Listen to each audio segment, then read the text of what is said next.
चूड़ियाँ, पूनिया और कैटर।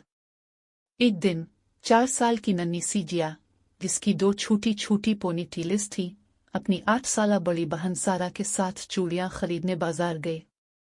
जिया को रंग बिरंगी चूड़ियाँ बहुत पसंद थी। वो छोटे छोटे हाथों से उन्हें पकड़ती और खुश हो जाती। सारा, जिसके लंबे घने बाल थे, बड़े शौक से चूड़ियाँ चुन रही थी। जिया ने एक गुलाबी चौड़ी उठाई और खुश होकर बोली, ये देखो सारा, ये कितनी प्यारी है। सारा मुस्कुराई, हाँ जिया, लेकिन ये तुम्हारे हाथ में बड़ी लग रही है। मैं तुम्हारे लिए छोटी सी खूबसूरत चूड़ियाँ चुनूंगी।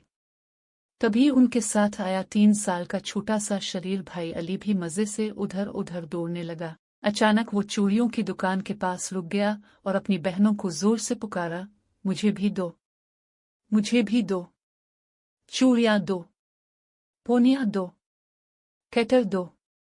दुकानदार हैरान होकर हंसा, बेटा, लड़के चूड़ियाँ नहीं पहनते। अली ने गुस्से से छोटे छोटे हाथ कमर पर रखे और बोला, तो क्या हुआ, मैं अपनी बहनों जैसा बनूंगा, मुझे भी सब कुछ चाहिए। यह सुनकर जिया और सारा हंसने लगी और सारा ने मजाक से कहा, अच्छा फिर तुम्हें गुलाबी पोनियाँ भी बांधनी होंगी। अली फौरन पीछे हट गया, नहीं नहीं, मैं बस कैटर लूंगा।